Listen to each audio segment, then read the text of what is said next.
Welcome back, everyone. This is lecture 12 and part 1, and we shall talk about Euler sums. Okay, so last time we talked about Jacob Bernoulli and the harmonic series. Actually, Bernoulli brothers proved that, independently of course, and different proofs, they proved that harmonic series are actually divergent. So last time, let me remind you, we proved that 1 plus half plus 1/3 plus 1 over k, the sum of the reciprocals, the infinite sum of reciprocals of natural numbers is actually divergent. It doesn't equal a finite number, or it's not convergent. Okay, so it's divergent. I believe this was mentioned last time, but nonetheless, let's touch upon it again. With the harmonic series behind him,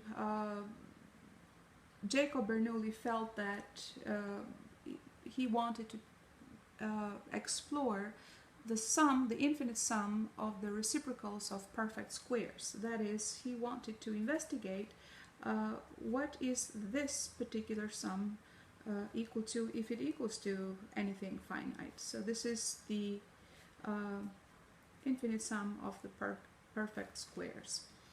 Okay, so you realize that this is obviously the same as 1 plus 1 over 4, 1 plus 1 over 9, plus 1 over 16, and so on. So he realized that 1 over 4 certainly is less than 1 over 3, and 1 over 9, for example, is less than 1 over 6, 1 over 16 is less than 1 over 10, and so on. So he reasoned that, and of course in general,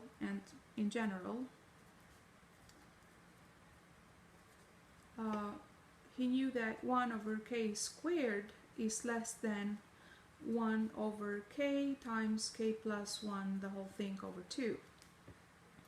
So he reasoned that it must be true, the following must be true. So we will have 1 over 1 plus 1 over 4 plus 1 over 9 plus 1 over 16 plus 1 over k squared, and so on, to be less than 1 plus 1 over third, only because 1 over 4 is less than 1 over third. So the whole infinite sum should be less than this other infinite sum on the right hand side. So less than 1, plus 1 over 6, plus 1 over 10, plus 1 over 15, and so on.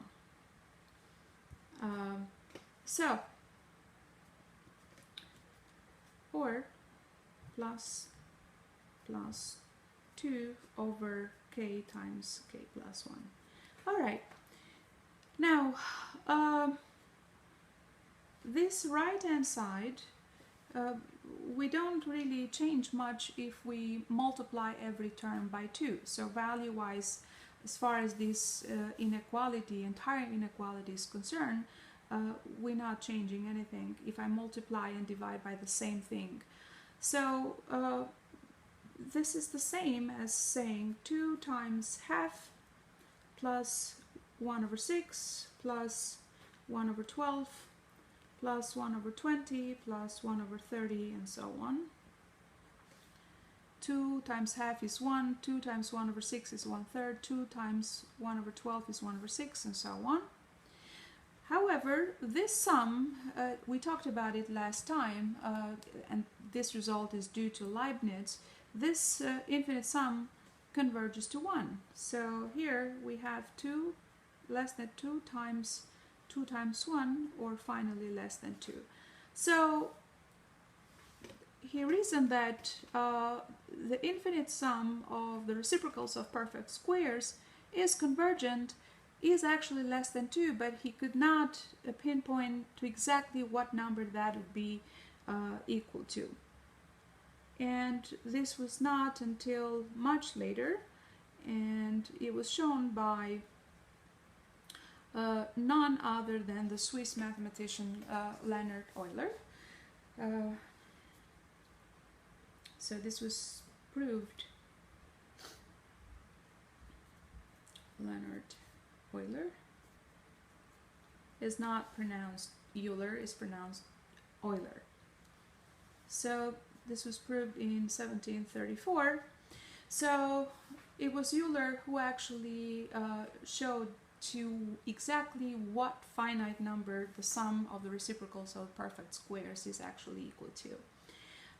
Euler is otherwise known as Mr. Mathematics. There is absolutely no area of mathematics that he has not made a significant contribution. So it's very difficult to talk about a gem of Euler or pick the greatest theorem that Euler actually proved.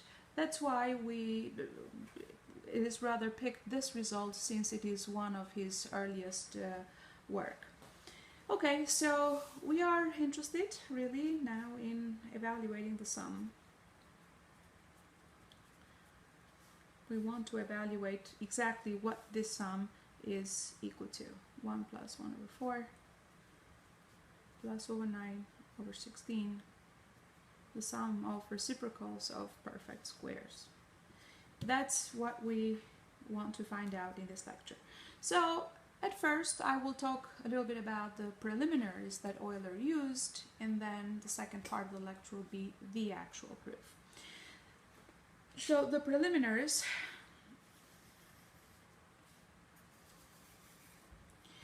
Okay.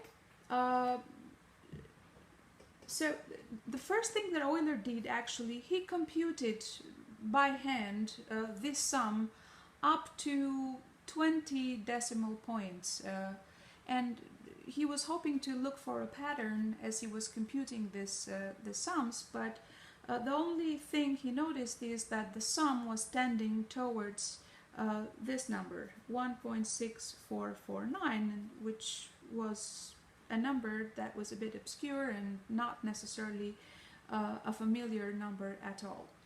So nonetheless, here are the preliminaries that Euler actually used. First of all, he used in his proof the function sine of x. So this is a function that should be well known to all of you from trigonometry.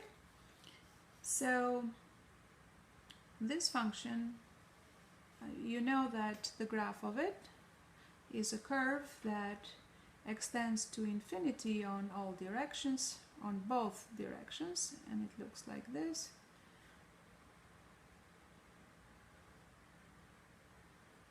And so on. So at 0, sine of 0 is 0. This is pi over 2. At pi over 2, sine of x is 1. At pi, sine of x is 0. At 3 pi over 2, so this is 3 pi over 2. 3 pi over 2. This is 2 pi. This is 5 pi over 2. This is 3 pi, and so on.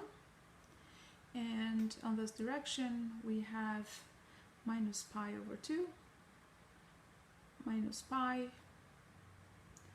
minus 3 pi over 2, minus 2 pi, and so on. So note the following, that sine of x, or this function, is 0, or its zeros are exactly where the curve actually intersects with the x-axis. So the zeros of the polynomial, not this polynomial, but of this function, occur at x equal to 0, x equal to pi, 2 pi, 3 pi, minus 2 pi, and so on. So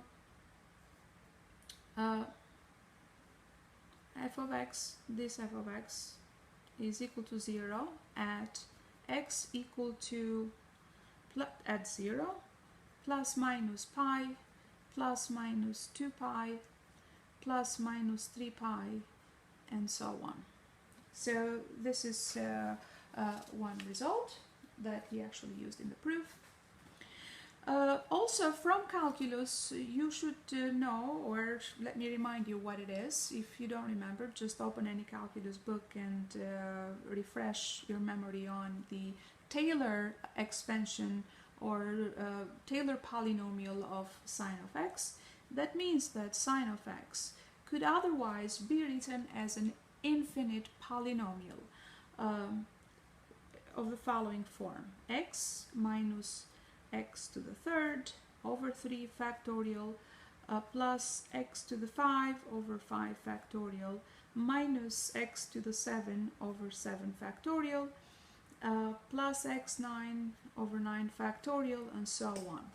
Notice here that the powers of x are just the odd numbers, and the denominators are nothing other than the factorials of the powers. Also the signs alternate, minus plus, and so on. So sine of x is written as a infinitely long polynomial. So it's an infinite polynomial as well. Okay, and Euler was actually drawn to examine the behavior of finite polynomials, and then from there he can conclude something about the infinite case, and this was a practice of his, at least for this kind of things. Although should be mentioned that it is a rather dangerous practice in modern mathematics, meaning to take the results of a finite case and look for patterns there and apply those to an infinite case of whatever the problem might be. All right, so let's see. Now for this polynomial, well, before I talk about this polynomial a little bit more, a little bit later, so to the extent of finite polynomials, Euler reasoned as follows. Let p of x be a finite polynomial. That means a polynomial of degree n. Be a polynomial of degree n. That means the highest power of x is n. And it is a well-known fact from algebra that any polynomial of degree n has at most n roots or n zeros. So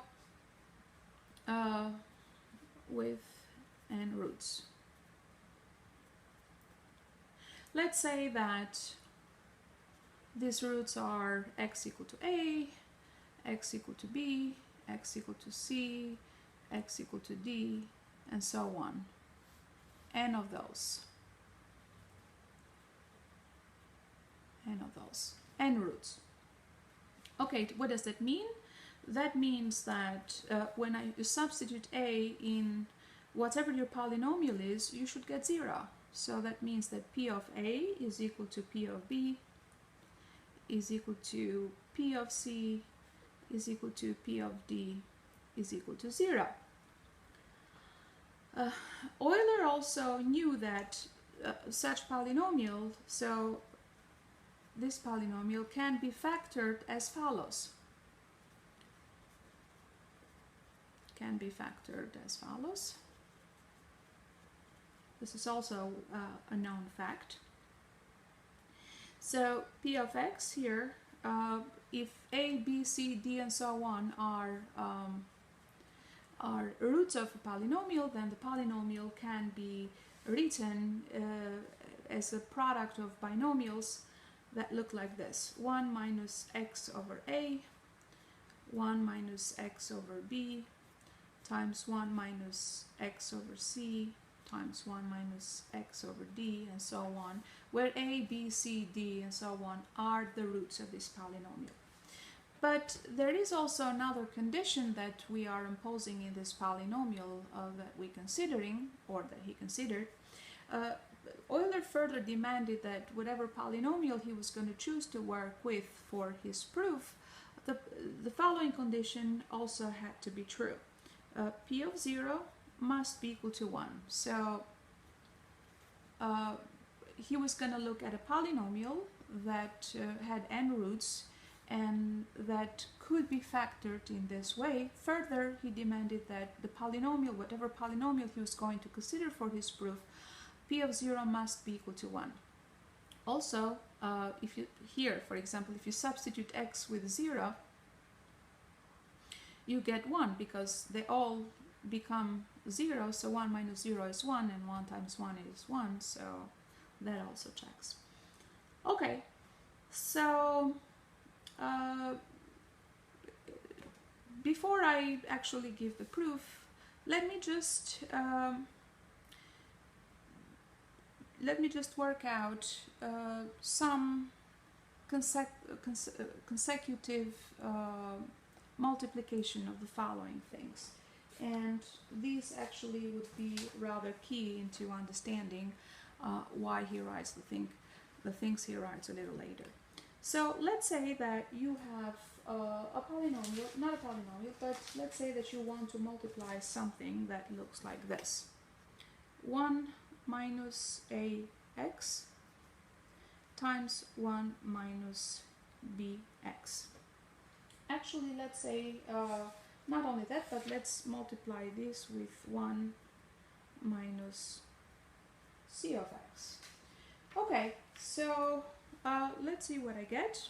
Normally when you do this kind of thing, first you multiply the first two terms and then the result of that you multiply it with the third term and so on. So let's just do this.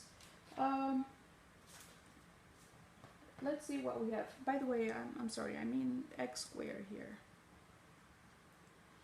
Alright, so let's work this out. I'm going to multiply first these two terms. So I have 1 times minus b, 1 times 1 is 1, 1 times minus bx squared, it is minus bx squared, then 1 times minus ax squared, it is minus ax squared, minus minus is plus, so I will have abx to the 4 times, or plus ab x to the 4. Okay, times 1 minus cx squared. So before I multiply these two, let me just rewrite what I have inside this set of parentheses. So I have here 1 minus, I can, from those two terms, I can factor out x squared, and I'm left with a plus b, plus abx to the 4 times 1 minus cx squared. Okay, so let's see what we get. Let's clean this up a little bit.